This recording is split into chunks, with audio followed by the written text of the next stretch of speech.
Fala galera, História em Pauta número 12 e dessa vez falando sobre o movimento operário em Porto Alegre, com o historiador e professor Frederico Duarte. Só lembrando que quem gostou do vídeo clica no gostei, compartilha e se inscreva no nosso canal no YouTube.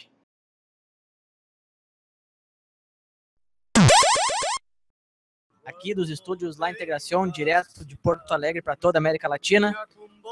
Aqui do meu lado, companheiro velho de sempre, Rafael Freitas. Dá o teu olá aí, Freitas. Oi. E hoje nós temos um convidado que é muito especial, o professor Frederico. Boa tarde, professor Frederico. Boa tarde, um prazer estar aqui falando com vocês. E hoje, qual é que vai ser o nosso tema, Freitas? Grande Frederico, especialista aí em movimento operário de Porto Alegre. Então a gente fez uma pesquisa aí, o currículo Lattes dele para mudar as perguntas, mas muitos dos ouvintes não sabem quem tu é. Poderia se introduzir aí para nós? Sim, com prazer. Meu nome é Frederico Duarte Bartz, eu sou doutor em História pela Universidade Federal, trabalho na Faculdade de Arquitetura, né, como técnico educacional, e eu tenho já há algum tempo uma trajetória de pesquisa sobre o movimento operário, especialmente aqui do Rio Grande do Sul.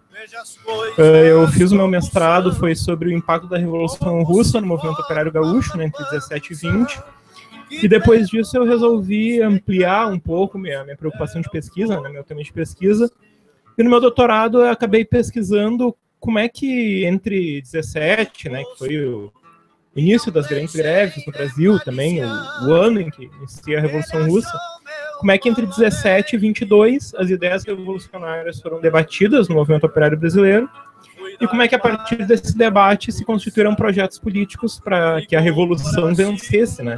Para que a revolução operária acontecesse no Brasil. Claro, daí eu pesquiso também a repressão, a desarticulação, e o ponto final é a formação do Partido Comunista por um lado, e por outro os anarquistas se diferenciando, né, como dos comunistas, continuando o movimento em separado. Vamos dizer, são essas, acho que eu poderia dizer, as minhas maiores... Os objetos de pesquisa. Os objetos de pesquisa mais importantes, talvez. Perfeito. E, professor Frederico, a gente sabe que o Rio Grande do Sul ele tem uma forte tradição, digamos assim, do positivismo. E eu queria saber de ti, quais são as influências, se há esse tipo de influência, do positivismo enquanto ideologia e política aplicada por Júlio de Castilhos, Borges de Medeiros, no movimento operário, na sua organização inicial. Eu acho que a gente pode falar um pouco, não só do positivismo, mas do próprio, da importância do movimento republicano para o movimento operário gaúcho. Daí eu vou deixar para falar um pouco mais sobre a greve de 17 depois, porque o Partido Republicano teve um papel na greve de 17. Mas se tu vê, analisa como é que surge o movimento operário aqui em Porto Alegre, como é que ele se organiza. Claro que os escravos se organizavam em irmandades, muitos trabalhadores que iam para cá se organizavam também em associações mutuais, mas se referindo ao movimento operário como um movimento que se organiza a partir de uma identidade de classe e que tem também uma função, um objetivo político, a gente pode dizer que o movimento operário aqui em Porto Alegre ele surge lá por 1888, uns 87, 88, antes do fim do Império, como através de uma organização chamada Liga Agrícola Industrial. O que era essa Liga Agrícola Industrial? Ela era uma organização que tinha como objetivo combater um imposto que o governo do João Alfredo o primeiro-ministro tinha lançado, né, e que ia prejudicar o comércio daqui. Então ela era uma organização que juntava pequenos empresários, naquela época, todos os empresários industriais eram pequenos naquele momento, né? Artesãos e trabalhadores. Então foi o primeiro embrião do que seria o movimento operário, e dessa Liga Agrícola Industrial se criou a Sociedade Beneficência União Operária. Mas onde é que os republicanos entram nisso? Essa organização, ela tentava ser um grupo político que falaria em nome desse grande grupo do trabalho, com o poder. Até a ideia era fazer disso um partido político. E eles conversaram durante um tempo com os conservadores, apoiaram a candidatura do Silva Só para a Assembleia Provincial, né? E depois acabaram apoiando o Ramiro Barcelos, que era um republicano. Só que essa organização ela era multifacetada politicamente, mas tinha importantes republicanos. quando a República é proclamada, em 1889, essa organização ela passa a ter um papel muito importante, porque ela vai dar apoio ao governo que tinha se constituído aqui, ao primeiro governo republicano. E ela vai passar a ser uma organização de pressão sobre isso, sobre o governo, e vai ter uma interface muito grande com o Partido Republicano. O Partido Republicano vai influenciar muito essa organização. Tanto é verdade que a primeira grande divisão no movimento operário de Porto Alegre, ou gaúcho, que a gente tem, assim, uma divisão política, surge daí. Porque uma parte dessa Liga Agrícola Industrial apoiou o Barros Cassal e outra parte apoiou Júlio de Castilhos. Então se criou uma Liga Operária e um Centro Operário que passaram no meio daquelas disputas políticas, a lutar entre si. Então pode-se dizer que, talvez, acho que isso é uma hipótese que eu estou lançando agora, pensando, mas dá para a gente pensar que o fato do Partido Republicano ter um aspecto positivista, e o positivismo ter esse caráter de incorporação do trabalhador à sociedade, acho que isso permitiu pelo menos aquele momento de fragilidade do poder, uma aproximação mais próxima entre uma organização de trabalhadores e o governo. Claro, depois disso, né, o Partido Republicano, esse primeiro movimento operário ele se extingue por causa dessas disputas, e lá na frente, a partir de 92, 95, surge um movimento com caráter mais socialista, que daí vai formar a Liga Operária Internacional, vai ser muito forte entre os operários alemães, ali no bairro Floresta, especialmente, onde a indústria estava nascendo. Só que mais tarde, né, alguns líderes operários, eles vão se aproximar também do Partido Republicano, como Xavier da Costa, que vai abandonando aos poucos a social-democracia, no embate que ele tem com os anarquistas, vai abandonar a social-democracia. Xavier da Costa é o cara que funda a Federação Operária do Rio Grande do Sul em 1906, né, depois da greve geral de 1906, vai abandonando a social-democracia e vai aderir ao Partido Republicano. Então a gente vê aí de certa maneira ele ainda se considerava socialista depois que aderiu ao PRR, mas esse socialismo também passou a ser bastante influenciado pelo positivismo. Então a gente pode dizer que mais que uma influência do positivismo sobre o movimento operário, a gente tem uma forte influência do Partido Republicano sobre o movimento operário, nos primeiros anos de formação, assim. E aí, depois a gente vai falar um pouco sobre a greve de 17, mas essa influência ela vai ser matizada ao longo do tempo. Em alguns momentos ela será mais forte, em alguns momentos menos, mas sempre houve uma influência do PRR, ou uma tentativa de cooptação do PRR nas fileiras do movimento operário.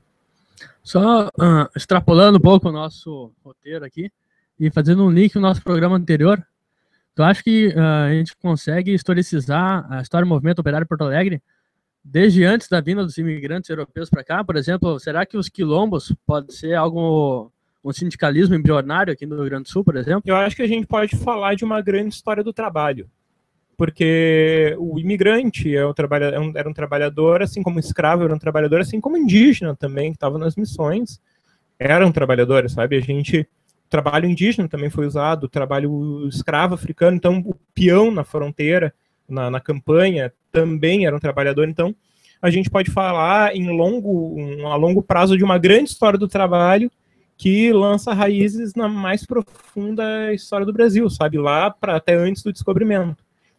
Quando a gente vai estudar os trabalhadores, a gente tem que ver eles como trabalhadores, sabe? Forçados e livres. Então, o escravo também era um trabalhador. Por isso que eu falei antes, a gente pode, de repente, pensar nas primeiras irmandades religiosas negras, nas primeiras confrarias, na organização dos escravos, também como um movimento dos trabalhadores. Embora, por uma questão uma questão metodológica, por isso até que eu tentei deixar claro aqui quando falei do primeiro movimento operário, sabe?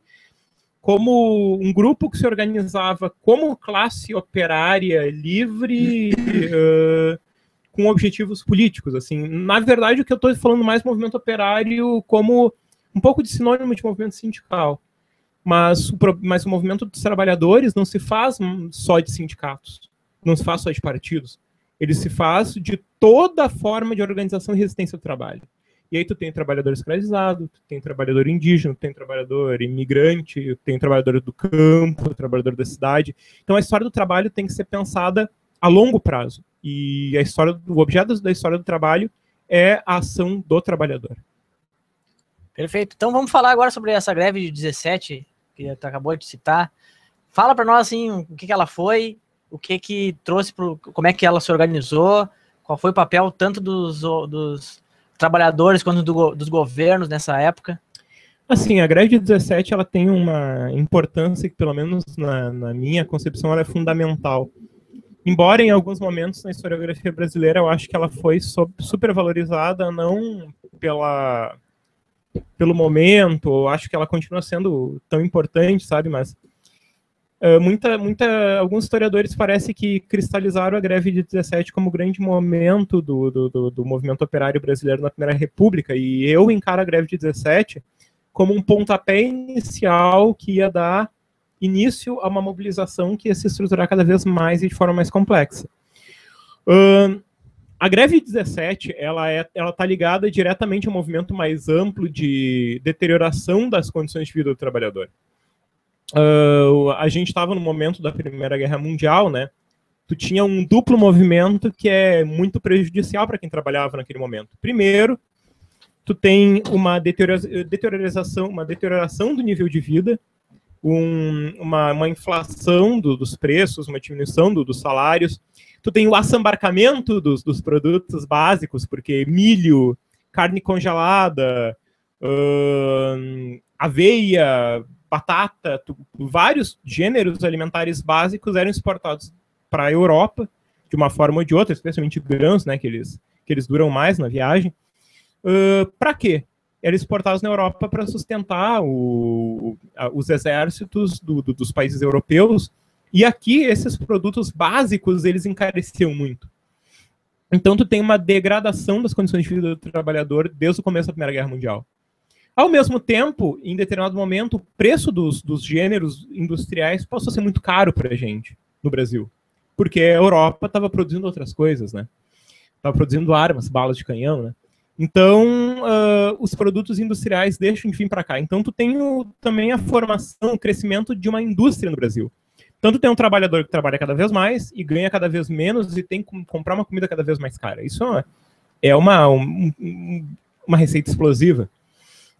O primeiro grande movimento que começa aqui no Brasil em 17 é a greve de São Paulo. Na verdade, antes disso, os cariocas já estavam se organizando, formando um comitê contra a carestia de vida, mas lá eles não conseguiram, até pelas divisões do movimento, dentro do Rio, não conseguiram articular uma greve geral. Mas quem chamou essa greve foram primeiramente os anarquistas. Exatamente, os anarquistas e os sindicalistas, né? Porque tinham sindicalistas que não se identificavam como anarquistas, embora a maioria, acredito, dos sindicalistas radicais fossem anarquistas. Quem primeiro chamou essa greve foi os anarquistas, e de São Paulo. E logo após isso acontece, tem um efeito de contágio, porque estoura uma greve em Curitiba, estoura uma greve em Porto Alegre, estoura uma greve em Pelotas, estoura uma greve no Recife. Em Porto Alegre, essa greve começou por fora da federação. Como é que ela surgiu? Os anarquistas, a federação, a Forgs, a Federação Operária do Rio Grande do Sul, ela estava um pouco enfraquecida naquele momento.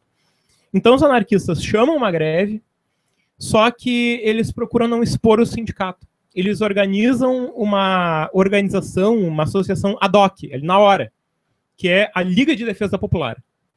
E essa liga ela é muito importante, porque ela vai juntar anarquistas, sindicalistas, vai ser uma liga muito grande que vai organizar a greve, e ela fez uma série de demandas que não eram só demandas voltadas para o trabalhador, para a questão do trabalho especificamente, ela faz demandas voltadas para a população em geral.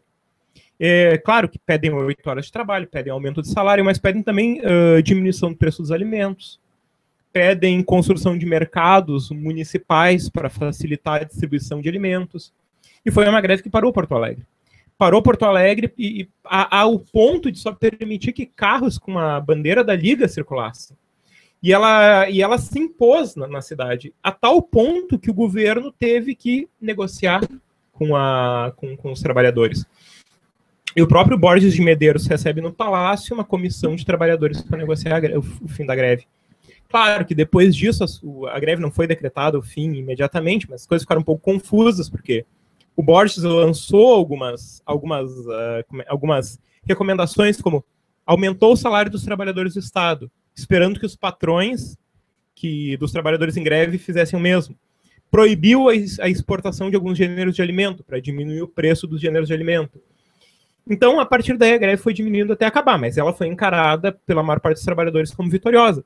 Só que essa greve, eu retomo lá a questão do positivismo do Partido Republicano, ela teve uma consequência inaudita, uma consequência contraditória para o movimento dos trabalhadores. Os anarquistas tinham feito a cama, mas quem deitou foram os republicanos. Por quê? Como o Borges de Medeiros teve um papel importante para dissuadir os empresários e para que eles aumentassem os salários, aquilo foi visto como de certa maneira, uma ação também benéfica do governo. Então, a partir daquele momento, no fim da greve, na LDP, na Liga de Defesa Popular, o Xavier da Costa, que era um antigo líder socialista e agora era do PRR, era vereador, naquele tempo se chamava intendente, ele passa a ter uma influência muito grande dentro do movimento, dentro da Forgs e do movimento operário, e escanteia os anarquistas, que tem que se organizar uma organização própria, que é a União Operária Internacional, que é tradicional dos anarquistas, lança um jornal chamado A Luta, e a partir daí vão atacar os republicanos e os moderados que estão na Forgs até reconquistar a Forgs. Inclusive, eles chegam a fundar uma União Geral dos Trabalhadores, que era aqui mesmo na Santana, para contrapor a Forgs. É chamado uma nova greve em 18, porque as condições dos trabalhadores continuaram se deteriorando, né, por continuidade da greve, da guerra, perdão. E aí o que acontece? A federação não consegue sustentar essa greve. O Borges de Medeiros sequer recebe a mensagem dos trabalhadores da Forgs, da Federação Operária, e os anarquistas conseguem retomar a Forgs. E aí ela se torna mais aguerrida e de certa maneira, os anarquistas retomam, a partir do meio do ano de 1918, nessa greve fracassada, o controle da federação. E essa CGT aqui na Rua Santana, será que ela não era aqui nos estúdios da Integração antigamente? Bem, poderia ser UGT, né? União Geral dos Trabalhadores. Bem podia ser, seria ótimo, na verdade seria ótimo que fosse. Até eu os meus projetos aí para diante é tentar pesquisar espaços de mobilização operária em Porto Alegre na Primeira República. Se eu achar esse endereço e ver que for aqui, eu passo para vocês. Eu acho que ia ser simbolicamente muito bom. E a gente faz um evento aí para divulgar esse achado. 100 anos da UGT.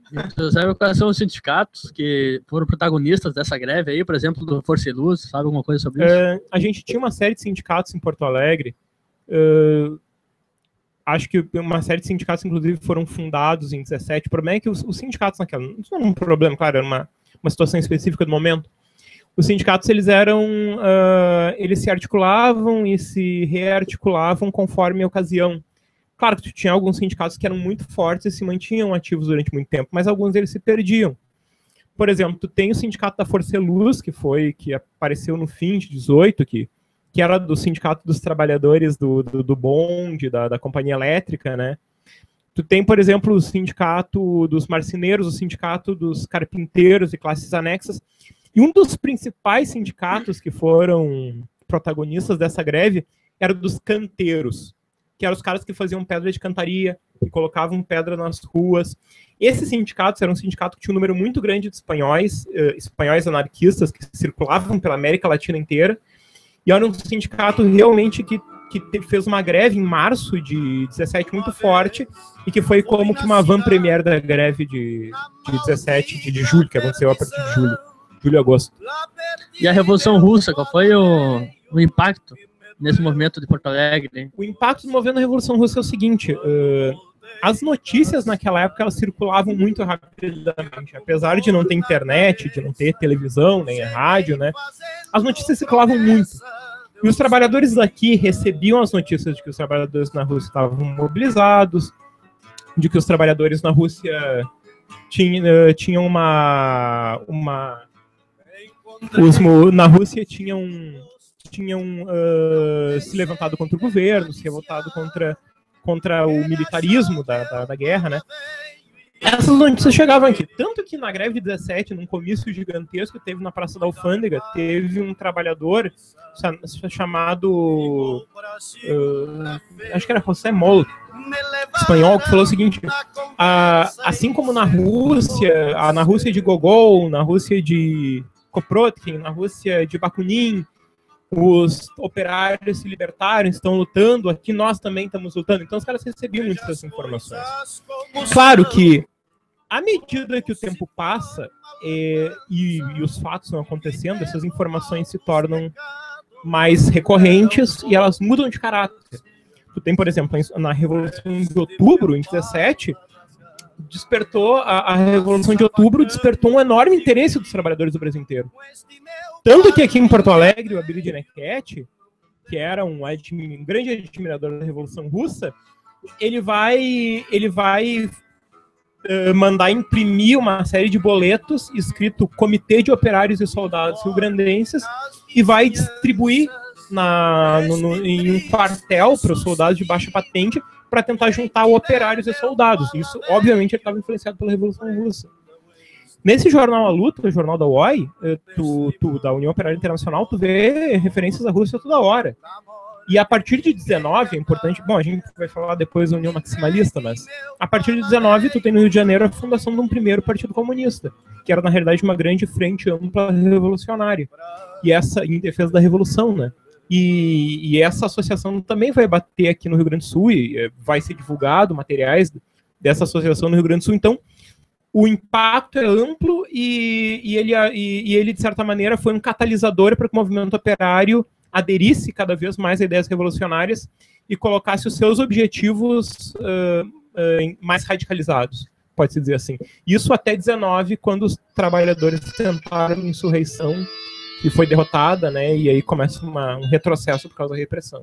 Mas o impacto é esse, o impacto é uma radicalização, uma chegada muito grande de nomes, de informação, faz com que os trabalhadores se apropriem disso e dê um caráter mais revolucionário às organizações. Tu acha que uma das consequências pode ser a evolução ou a transformação de muitos militantes, ativistas, operários da época, do anarquismo para o comunismo? É que isso é um pouco mais complicado. Na verdade, isso vai se dar de uma forma mais forte a partir do fim dos anos 20. Porque naquele momento os caras não pensavam em termos contraditórios do anarquismo e do comunismo.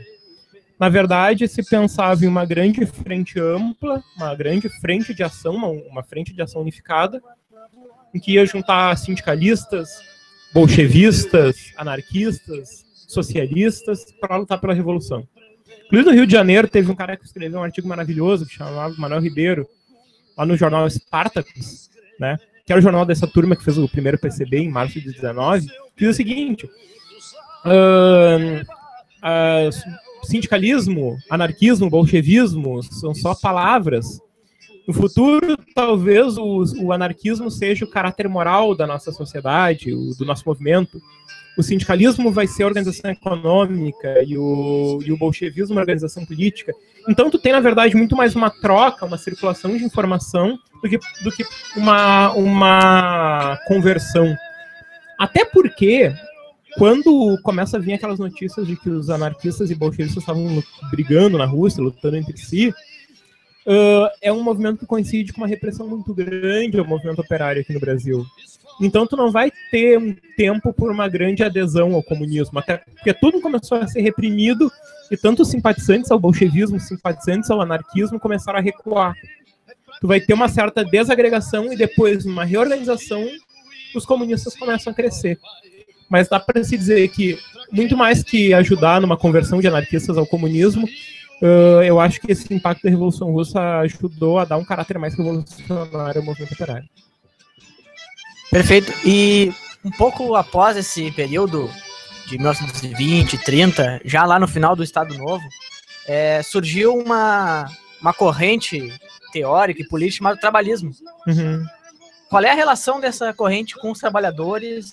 E se tu tem algum conhecimento de união entre comunistas e trabalhistas em algum momento? Pulando um pouco mais adiante, né? Eu até estava lendo um texto muito interessante do Marcos Jacob sobre a frente de resistência democrática. Até trouxe aqui anotado para não esquecer que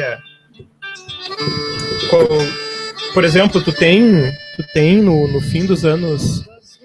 Não, a gente dá para falar que houve sempre uma colaboração no movimento operário entre trabalhistas e comunistas, assim como houve uma grande rivalidade. Então a gente tem as duas coisas. Mas tem um ponto muito específico no fim dos anos 50, que começa uma mobilização cada vez maior. Daí tu tem uma coisa que é... Uma coisa não, uma associação que é o Comando Sindical de Porto Alegre, que reúne vários sindicatos e vários trabalhadores, e que junta comunistas e trabalhistas. Esse Comando Sindical de Porto Alegre, numa greve em 1960, vai chamar um Congresso de Trabalhadores Gaúchos, o 5º Congresso de Trabalhadores Gaúchos, e desse congresso vai sair um Conselho Sindical dos Trabalhadores Gaúchos, que era uma organização que não estava prevista em lei, porque tu não tinha amplas centrais sindicais, transsindicais naquele momento.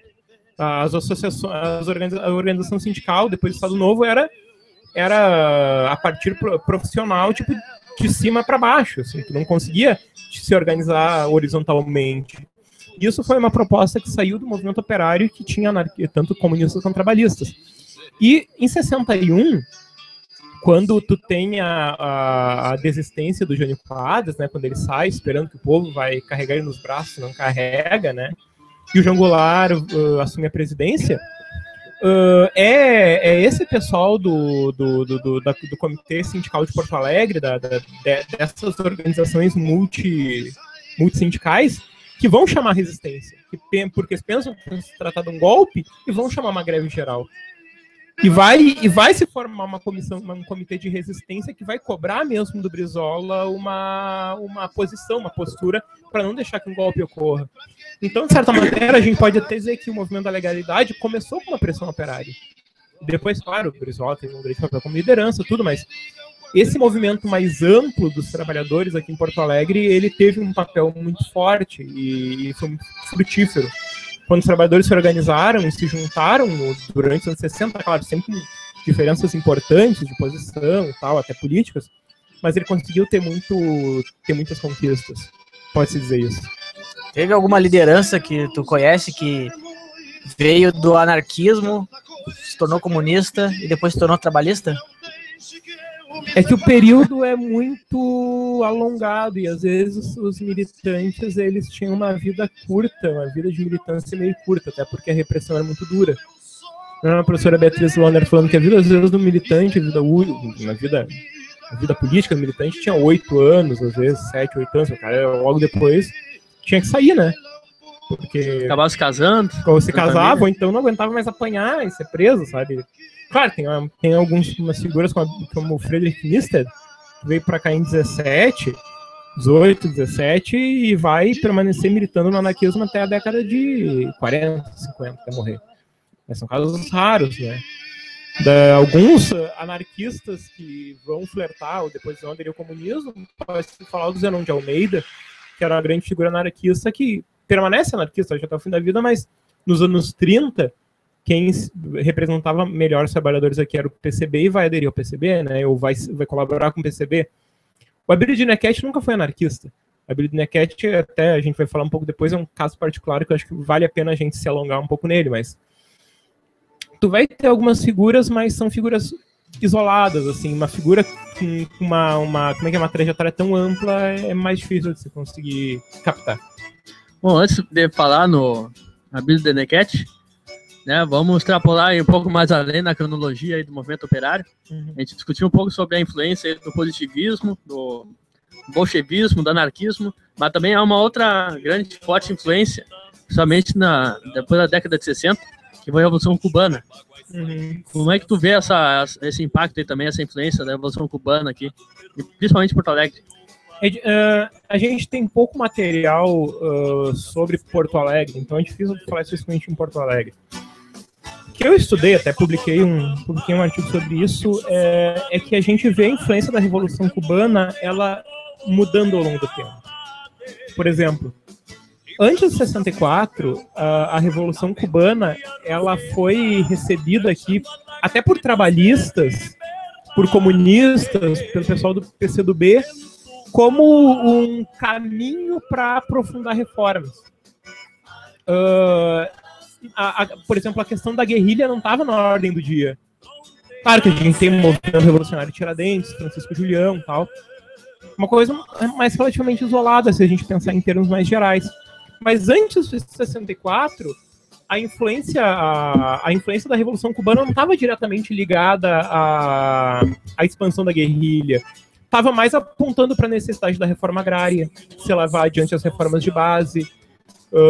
Inclusive, o Muniz Bandeira, no livro 62, ele fala que seria difícil reproduzir aqui a Revolução Cubana por conta do tamanho do país e tal, da geografia, dos produtos que eram, sei lá, da cana-de-açúcar, da importância da cana-de-açúcar para poder quebrar a economia cubana, mas o que não se repetia no Brasil. Só que depois de 64, com a urgência da ditadura e com a repressão enorme, a questão muda de figura. Da Revolução Cubana, ela deixa de apontar só a questão da necessidade de aprofundar reformas e passa a apontar claramente a necessidade da guerrilha. Então a questão da guerrilha surge como urgência depois de 64, porque é o que estava colocado na ordem do dia. Então depois de 64, sim, vai ter a questão dos cubanos, do pessoal que foi para Cuba se formar e tal, da tentativa até do Brizola, formar uma guerrilha dos trabalhistas, formar em guerrilha no Caparaó e tal. Mas isso Três passos.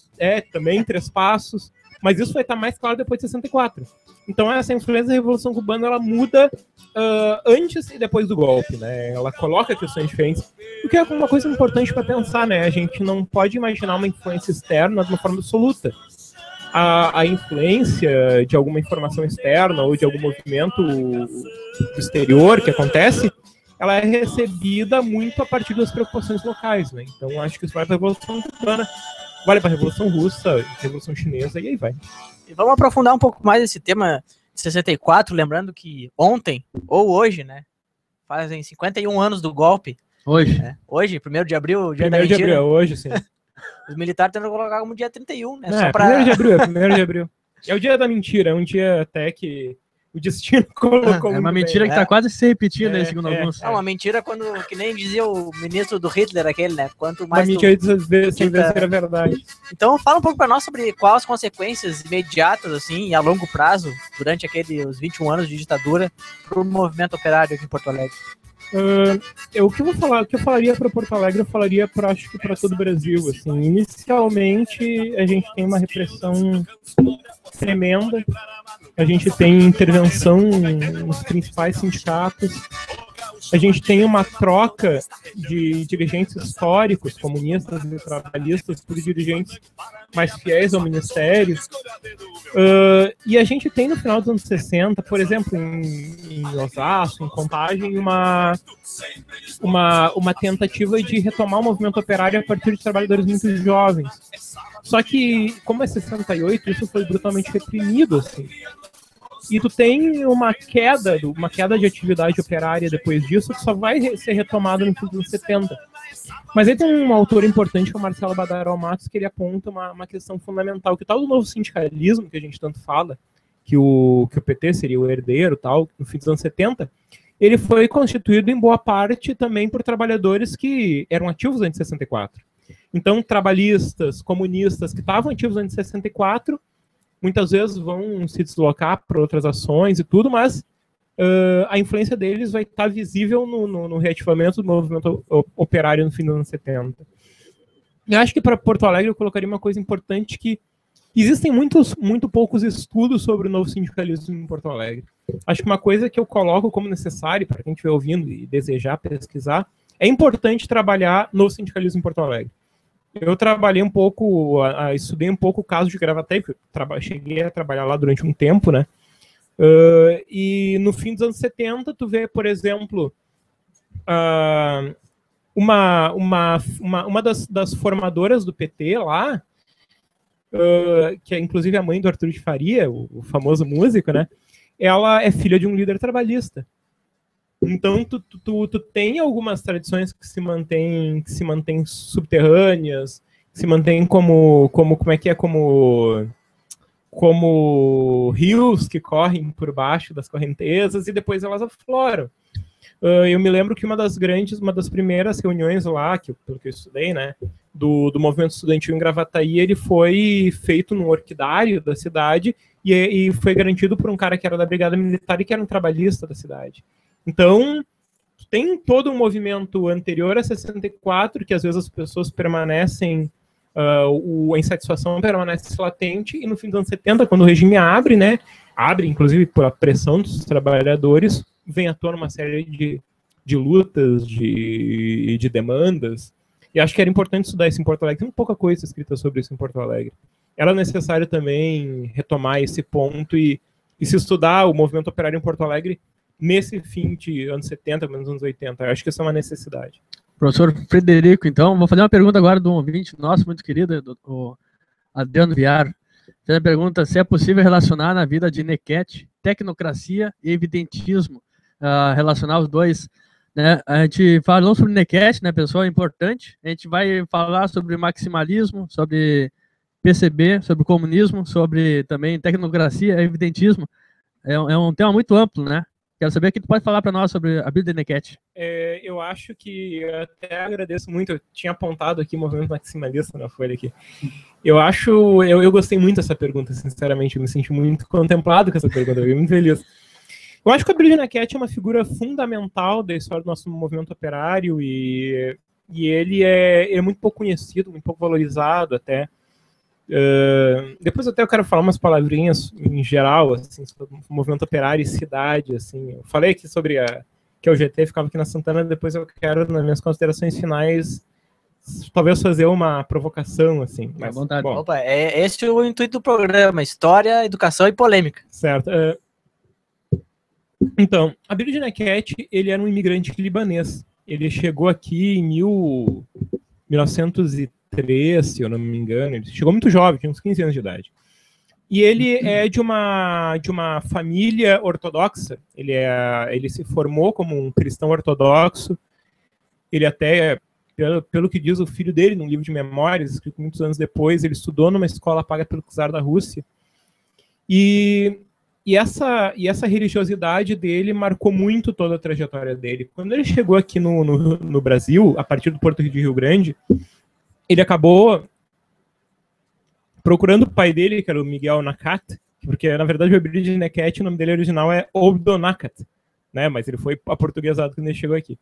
O Abílio de Nequete, ele procurou o pai dele, passou a ser mascate com o pai dele, ali pela região de Dom Feliciano, e ele conheceu uma figura importante do espiritismo aqui do Rio Grande do Sul, que era um austro-húngaro, um tcheco, se não me engano, Valdomiro Lorenz. E ele trocou informações com esse cara e foi se aproximando do espiritismo. Só que o Abílio de Nequete, ele era um devorador de livros, ele era um bibliófilo, assim, ele lia muito. E ele lia filosofia hindu, filosofia persa, ele lia história universal. E a partir dessa ampla leitura, ele rompeu com a religião dele e passou a ser espírita. Mas esse espiritismo, ele também tinha um caráter político importante, assim. Quando estoura a greve de 17, o Abílio de Nequete, por ser libanês, ele era súdito do Império Otomano. Então, ele era súdito do Império Inimigo do Brasil, né? Ele sente muito a perseguição aos alemães, que foram feitas a partir de 17, aqui em Porto Alegre. Houve quebra-quebra, depredação das lojas, das casas dos alemães, né? Porque o Império Alemão é um império inimigo, né? E a partir disso, ele passou a admirar muito a Rússia, a Revolução Russa. Por quê? Pela formação dele, pelo papel que a Rússia teve no Oriente Médio, como protetora dos cristãos do Oriente Médio, o Abílio de Nequete, ele admirava muito a Rússia e, bom, ele fazia muitos votos para que a Rússia pudesse, talvez, vencer a guerra e libertar os seus irmãos lá do Oriente Médio. Quando houve a Revolução Russa, ele está diretamente envolvido no movimento operário, ele é um dos líderes da greve de 17, acredito que o papel dele de barbeiro, né, ele era um cara que também possivelmente fazia muitas cabeças, então ele estava sempre articulando, ouvindo, lendo, então ele aparece como um dos grandes líderes da greve de 17. E assim ele se aproxima do bolchevismo, ele passa a admirar da Rússia czarista, da Rússia que ia libertar a cristandade do Oriente Médio, ele transfere a admiração para a Rússia revolucionária que ia libertar todos os trabalhadores do mundo. Então ele passa a ser um admirador apaixonado da Rússia soviética, da nova Rússia bolchevista, passa a se identificar com o maximalismo que é a tradução portuguesa de bolchevismo, né? E da mesma forma mas ele não abandona o espiritismo. Então ele acha que a Revolução Russa ela é uma forma de libertar a espiritualidade da superstição, da ignorância. Isso faz com que ele entre em conflito muito com os anarquistas, porque os anarquistas são ateus, né, e ateus fanáticos. E isso vai afastar eles um pouco, ele vai afastar ele dos anarquistas, e ele vai fundar a União Operária ele vai fundar a União Maximalista em novembro de 18, que vai ser a primeira organização política que vai apoiar a Revolução Russa. A função da União Maximalista era apoiar e divulgar as ideias da Revolução Russa. E a partir daí o Nequete vai ter um papel muito importante na greve de 19. Ele vai ter uma atuação muito grande entre os metalúrgicos, entre os marceneiros, entre os sapateiros, se não me engano. Ele vai ter uma circulação bastante grande também entre os líderes dos operários da Força e Luz, e vai ser uma das principais figuras daquela greve. Ele acaba atraindo o presidente da União Metalúrgica, que é o Carlos Toffolo, para a união dele, a União Maximalista. Só que depois de 1920, esse equilíbrio que havia e essa colaboração entre vários grupos, ela se quebra com a repressão. Chegam as notícias que os anarquistas e comunistas estavam lutando na Rússia, e no Congresso Operário de 1920 tem uma disputa entre filiar a Federação Operária Internacional ou filiar a Internacional de Moscou ou a Organização Apolítica de Amsterdã, a Internacional Sindicalista. Que essa disputa, na realidade, era do Nequete contra o Friedrich Knister, que era o principal figura do anarquismo daqui. Essa adesão à Internacional Comunista acaba não sendo votada e o Nequete se afasta do movimento. E quando ele se afasta do movimento, ele fica um pouco isolado, e eu acredito que ele vai procurar uma articulação com grupos de outros países. Ele acha, nas viagens que ele faz para o sul do estado, notícias do jornal Justiça do Uruguai. Ele acha o debate que está acontecendo no Partido Socialista Uruguaio, né, que era o debate de aderir ao comunismo, e passa a trocar informações, trocar cartas com o deputado que era presidente do PSU, né, o Celestino Midelli, que é o cara que está lutando para transformar o Partido Socialista em comunista. E nessa troca de informações, ele entra em contato com o Biré da Internacional Comunista, que fica em Buenos Aires, e em determinado momento ele vai ser chamado a Montevidéu, vai se reunir com o Biré, que vai passar ordem para ele para articular a formação do Partido Comunista aqui no Brasil. Ele entra em contato com Astrogildo Pereira, que é uma das principais figuras do movimento comunista do Rio de Janeiro, era o anarquista que aderiu ao comunismo. Inclusive foi ele que filiou o Prestes ao comunismo, né? Sim, ele vai permanecer muito tempo no Partido Comunista. Por isso foi expurgado depois. E o que vai acontecer? O Nequete entra em contato com o Pereira, que está articulando com Recife, com Santos, com São Paulo, com Juiz de Fora, e da articulação do Rio de Janeiro com o restante do Brasil e de Porto Alegre com a Internacional Comunista aqui com Montevidéu e Buenos Aires, vai se fundar o Partido Comunista em abril de 22. O Nequete acaba não permanecendo depois de muito tempo no PCB porque tem ideias muito particulares, muito próprias, então ele vai romper com o PCB, eu acho que em 23 ou 24. Ele acaba aderindo durante um tempinho curto, em 25, a uma Liga de Operários Republicanos, mas depois já sai dessa organização. E ele vai acabar lançando uma teoria própria, que é a tecnocracia, que ele vai dizer que não são os operários que vão fazer a revolução, na verdade são os técnicos que vão fazer a revolução. E essa revolução vai permitir uma espécie de um governo de sábios, pode-se dizer assim, que vai permitir uma evolução da humanidade para além do que ela está. Na verdade, é como se a tecnocracia fosse um passo além do marxismo, tanto que ele acaba, o livro dele, A Tecnocracia, ilustrado com a frase técnicos do mundo, Nivos. E algum tempo depois, ele vai também... claro, ele muda de profissão, ele era barbeiro, depois ele vai dar aula na escola de comércio, na escola de... Se eu não me engano, Na escola de comércio. Eu acho que é na escola de comércio ele vai dar. Que era dirigida pelo Jorge Balles, né? E depois ele vai acabar transformando essa tecnocracia, essa ideia. Porque ele chega a fundar um partido tecnocrata. E se lança como candidato, mas obtém muitos poucos votos, né? Ele vai acabar orientando essa militância para a religião. E ele cria o evidentismo, que, na minha opinião, é o caráter religioso da tecnocracia. Que é a ideia de que, a par da evolução política da humanidade, também vai ter uma evolução espiritual que vai fazer com que o homem se emancipe ao fim das contas. O Nequete era um cara que ele bebia de várias influências, e assim, e analisando o que ele escreve, né, dá para imaginar o Nequete como um tronco de árvore que lança longas raízes em tradições do Oriente e do Ocidente. No positivismo, no marxismo, na crença da ciência, mas ao mesmo na religião, na ideia de que a espiritualidade pode ser laica também, mas também lança raízes na filosofia oriental, na religião ortodoxa, até no próprio hinduísmo, que ele também vai ler e vai se inspirar. Ele é como uma grande... Ele é uma grande união de vários feixes que vêm do Oriente e do Ocidente, e ele acaba conseguindo fazer essa articulação e essa síntese de uma maneira muito própria. Assim. Eu acho que o Nequete talvez tenha sido um dos pensadores mais ricos que já viveram aqui, um dos militantes que teve um pensamento mais rico aqui que já viveu no Rio Grande do Sul, assim, porque ele tem uma capacidade de síntese e de conhecimento muito grande, assim. Apesar da obra dele não ser muito valorizada, tal, ele é um personagem interessantíssimo.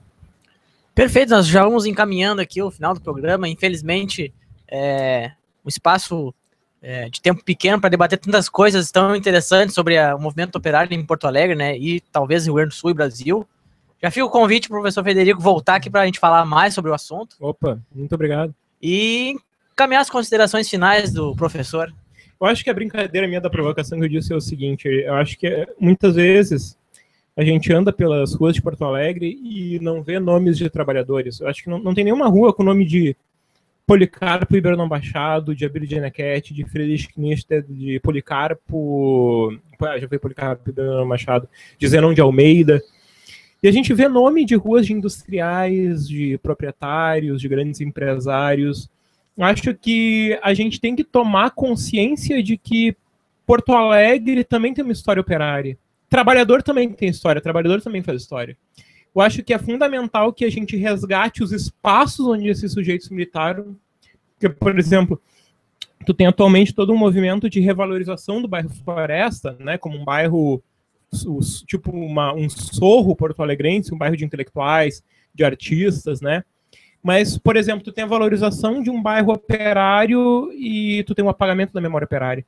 Eu acho que é fundamental se marcar com marcas visíveis quais os lugares de militância desses sujeitos, onde ficavam as fábricas que eles trabalhavam, onde eles fizeram sua revolução, onde eles defenderam a revolução, onde eles estavam.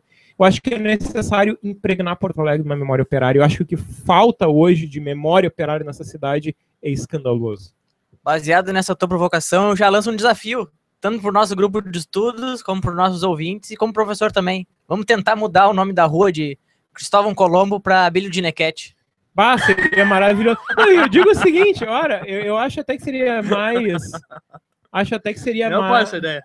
A Cristóvão Colombo, é engraçado falar Cristóvão Colombo, porque ali no cruzamento da Cristóvão com a Ramiro Barcelos ficava uma série de sindicatos e das primeiras sedes da Forgs foi ali, a União Operária Internacional foi ali.